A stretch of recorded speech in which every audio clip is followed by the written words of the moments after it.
Ivoiriennes, Ivoiriens, mes chers compatriotes, l'année 2019 vient de connaître son épilogue avec son cortège d'interrogations et d'appréhension. En effet, le tableau sociopolitique de la défunte année s'est fort illustré par sa configuration inquiétante. Il s'agit notamment des vagues de crispation sociale et des intempéries politiques aux confluents d'intérêts qui ont constitué un frein à la réconciliation et à la paix. Il convient d'en faire l'inventaire pour un diagnostic approprié. Jusqu'au dernier jour de l'an 2019, l'environnement politique et social aura été terriblement secoué. Dans les secteurs de l'éducation et de la santé, les grèves à répétition finissent de nous convaincre de la nécessité de repenser ces deux systèmes vitaux. 2019 aura été aussi marqué par le déguerpissement brutal des populations de certaines communes du district d'Abidjan, sans aucune mesure compensatoire ni alternative de relogement. L'arrestation, l'emprisonnement, l'assassinat d'élèves au cours de manifestations à la veille des congés de fin d'année ont été malheureusement observés dans notre pays.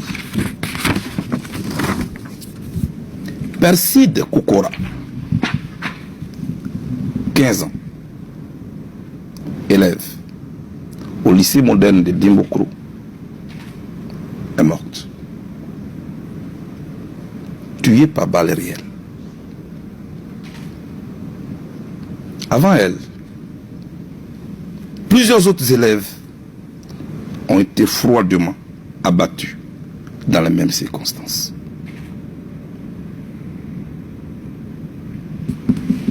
Ce dont je parle ne relève pas des faits divers. Il s'agit de nos enfants. On ne peut pas et on ne doit pas se taire face à l'assassinat de nos enfants.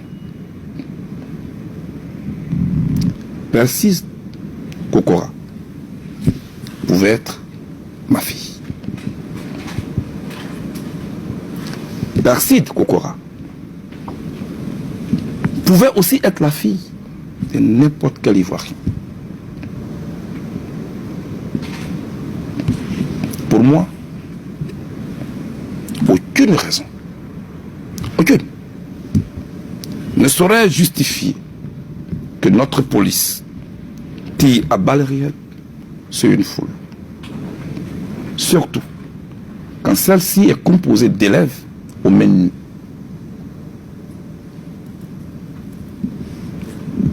Ôter la vie à autrui est malheureusement devenu un fait banal dans notre pays. Qu'arrive-t-il à la Côte d'Ivoire?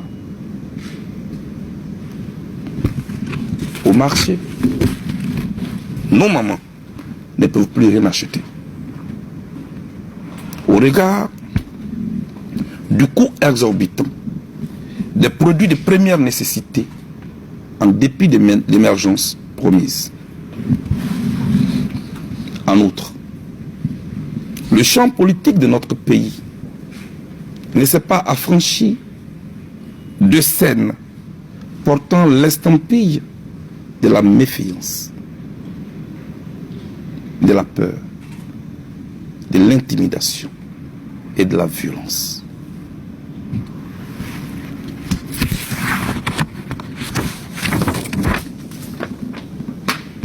les arrestations arbitraires des opposants, l'interdiction des meetings de l'opposition, la justice expéditive et l'installation de la commission électorale de façon unilatérale en sont les preuves. Un tel environnement n'augure pas de lendemain qui rassure.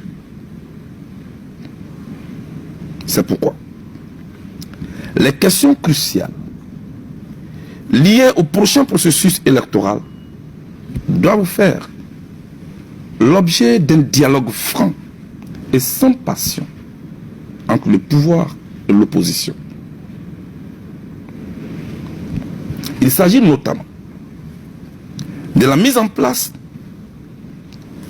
d'une commission électorale véritablement indépendante, c'est-à-dire qui n'est pas sous l'influence ni du parti au pouvoir, ni des partis de l'opposition, d'un découpage électoral qui réponde aux standards internationaux,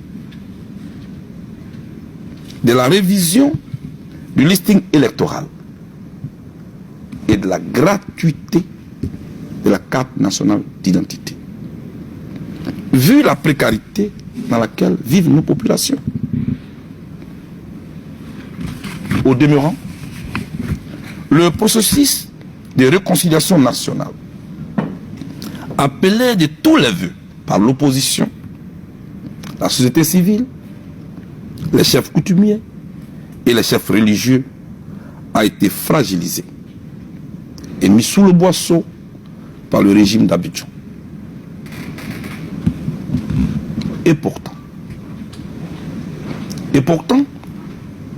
la crise post-électorale que notre pays a vécue et qui a ébranlé les fondamentaux des valeurs républicaines aurait dû constituer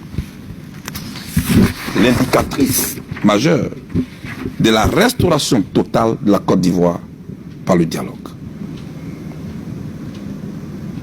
Hélas, le pouvoir s'est engagé dans une gestion aux antipodes de la règle de droit, auréolée de la stratification de la population qui a malheureusement abouti au délitement de la pensée politique et à la précarisation du climat social.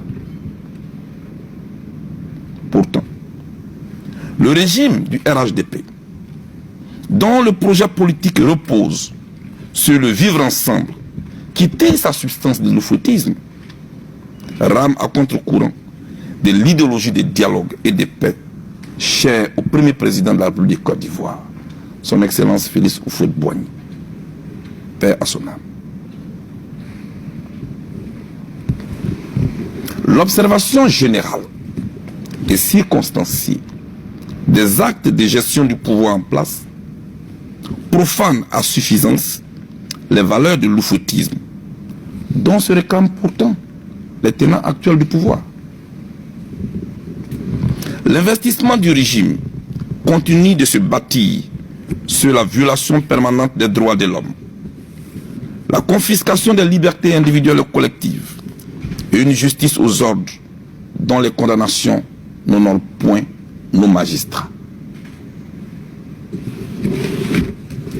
Ce tableau ainsi présenté illustre en toute clarté la nature du régime actuel.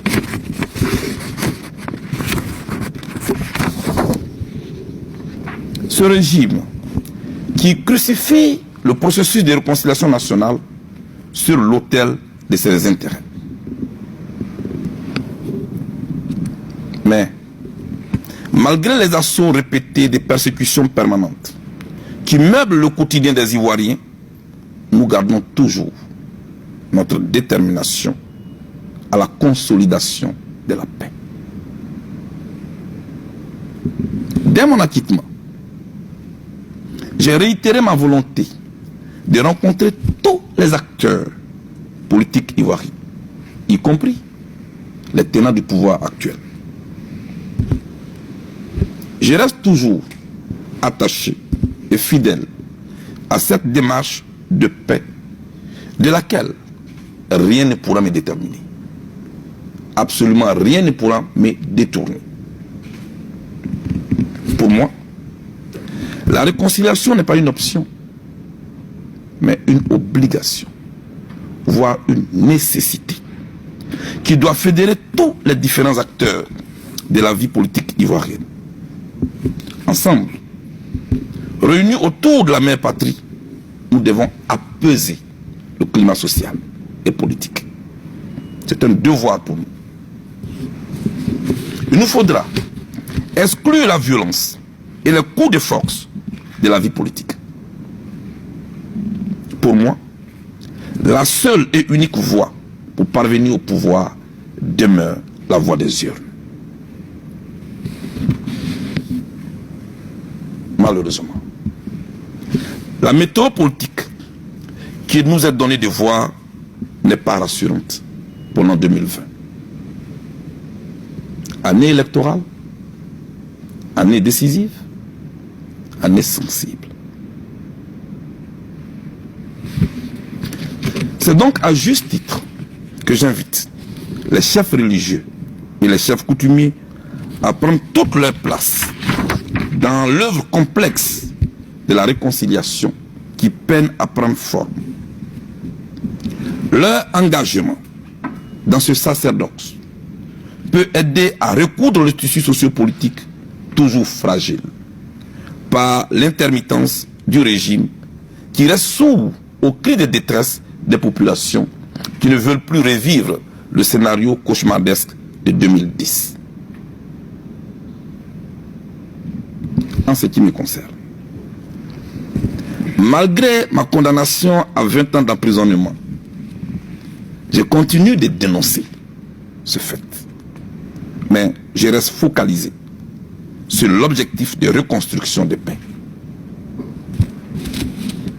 À cet effet, pour prendre une part active dans cette exaltante mission de paix que je me suis librement confiée moi-même, je tends toujours la main au président Alassane Ouattara. Cette requête que je formule et à laquelle je tiens sera actée par un courrier officiel que la direction de mon parti, le COJEP, portera aux autorités de mon pays dans les jours à venir. Nous devons nous parler, Monsieur le Président de la République. Tout ce qui est excessif finit par devenir insignifiant.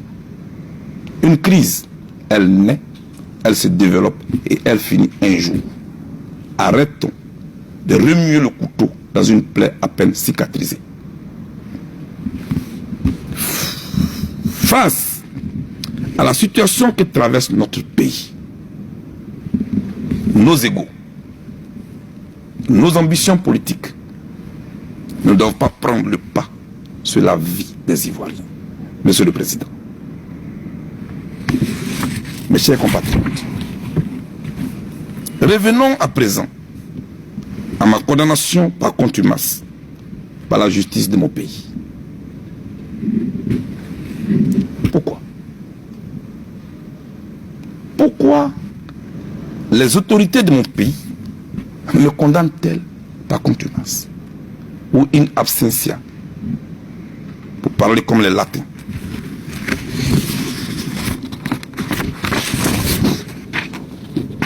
Plusieurs interrogations méritent d'être posées. Suis-je en fuite? Non. Suis-je introuvable? Non. Ai-je refusé de me présenter devant la justice de mon pays? Non plus. En effet, les autorités de mon pays savent bien que je suis ici à La Haye, aux Pays-Bas, depuis plus de 6 ans. Par leur volonté de me voir répondre des faits post-électoraux devant la Cour pénale internationale. Concernant les faits de meurtres et viols pour lesquels la justice ivoirienne m'a condamné de manière expéditive en moins d'une journée de procès, en moins d'une journée de procès, est-il besoin, pour moi, de rappeler que ces mêmes faits relatifs à la période post-électorale, pour ces faits, j'ai déjà été jugé et acquitté par la CPI. À l'issue de 5 années de procédure, qui du reste est encore pendante et me retient encore ici à La Haye. Les débats ont été publics ici. Le monde entier en est témoin. Les autorités de mon pays aussi, à moins de faire preuve d'un aveuglement volontaire.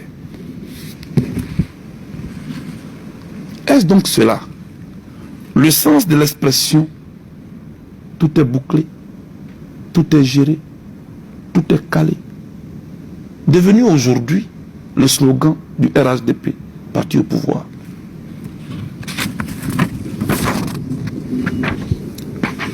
Face à ce harcèlement judiciaire dont je suis l'objet, face à cette instrumentalisation de la justice, dans le seul but de m'écarter en tant qu'adversaire politique du débat dans mon pays, je n'ai pour seul recours que le droit. C'est pourquoi, après concertation avec mes avocats, j'ai décidé de saisir les institutions suivantes. La Cour africaine des droits de l'homme, la Cour européenne des droits de l'homme et la Cour pénale internationale, afin que force revienne au droit. Mes chers compatriotes, je ne veux braver personne.